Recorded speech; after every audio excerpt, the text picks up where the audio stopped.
Good morning, Intenders. Good morning. Welcome and welcome back to Morning Intentions. Today is Friday, May 1st.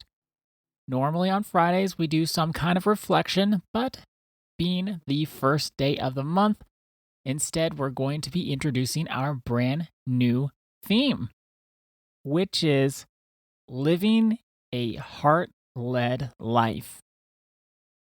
I'll say that one more time. Our theme for the month of May is living a heart-led life. I'm really looking forward to this theme because it's like a culmination of everything that we've talked about this year, starting in January. I would say it even goes back further than that from the time we started talking about hustle culture.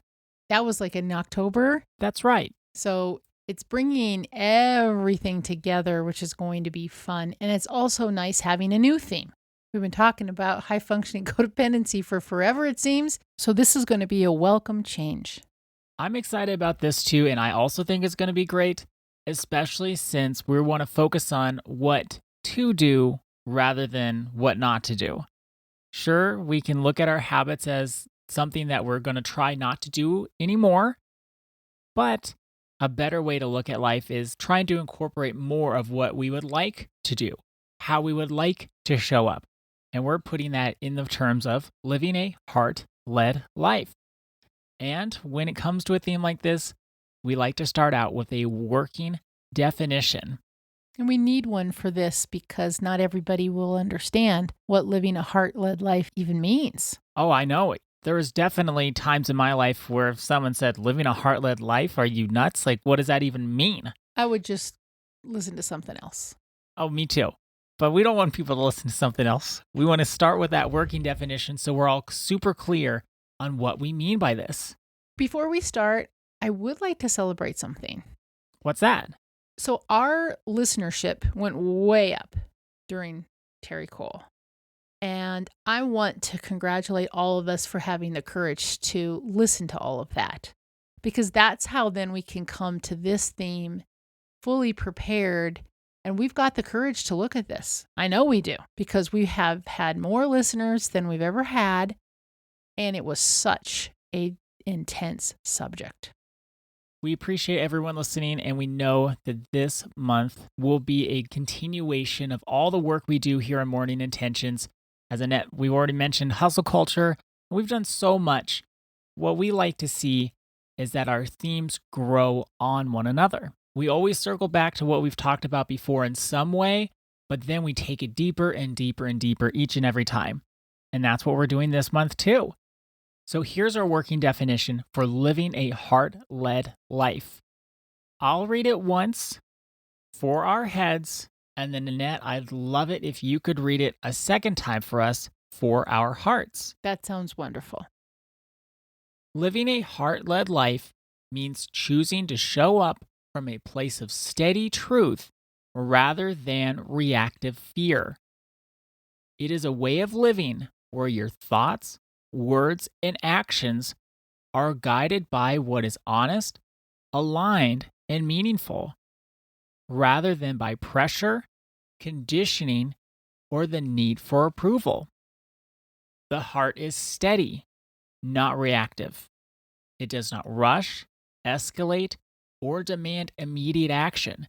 Instead, it creates space to pause, reflect, and respond with intention.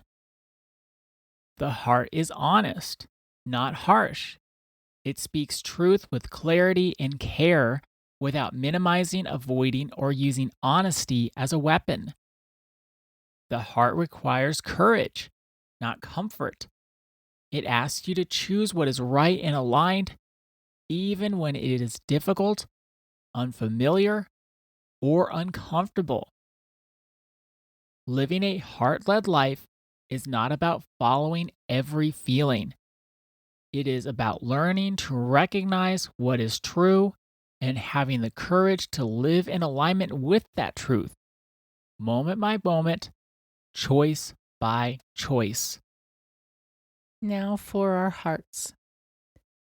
Living a heart-led life means choosing to show up from a place of steady truth rather than reactive fear.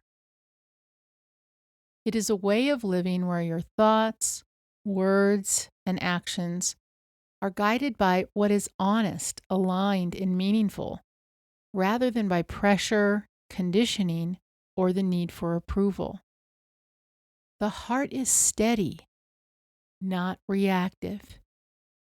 It does not rush, escalate, or demand immediate action. Instead, it creates space to pause, reflect, and respond with intention.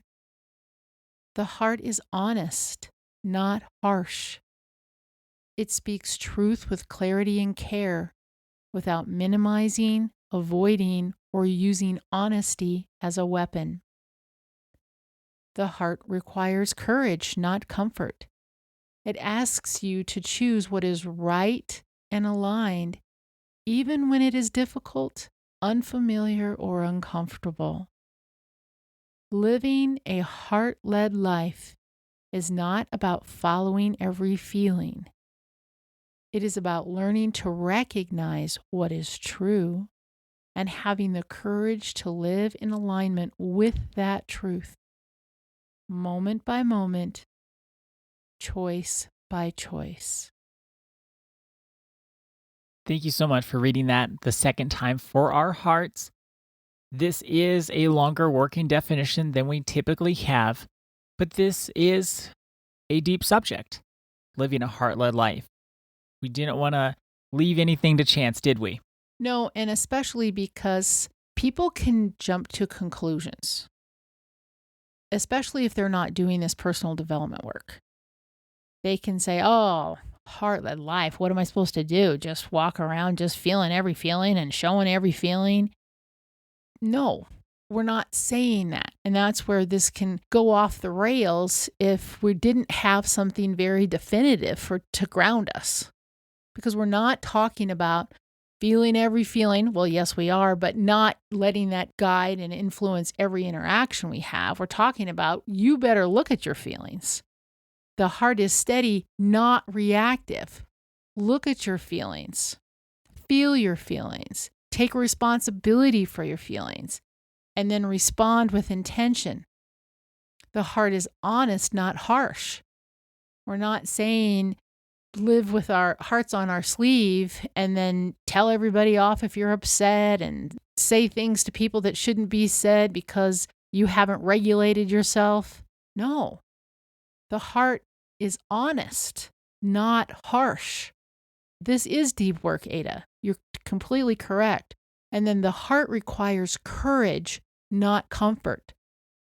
It takes a great deal of courage to go inside. We spend a whole month on it, understanding what it feels like to be aligned with what is true for you, and then to live it, to say the hard things, to distance yourself from situations that are not healthy or people are misbehaving. This is deep work, and it's not for the faint of heart. And the reason we decided to do such a detailed definition is because we didn't want anyone getting the wrong idea. Our work here this month is to learn to be steady and not reactive. To learn that we're all worth being honest with what's true for us and not coming from a harsh place, but to live in that honesty and then to live in the courage that it takes to live this. The last line of our working definition, it is about learning to recognize what is true and having the courage to live in alignment with the truth, moment by moment, choice by choice. I'm excited for this month. We're going to learn a lot, and we're going to learn to take responsibility for every area of our lives. Our first intention of the month also serves as our mantra of the month, especially since our working definition is quite long. This is our one-sentence summary, and like I said, it's also our intention for today. Think about this today and over the weekend. Memorize it if you can, and keep it in your heart. Today I choose to live from my heart with honesty, courage, and care. Today I choose to live from my heart with honesty, courage, and care. Thank you so much for joining us today. Our day is better because you are part of our day. See you Monday. See you then.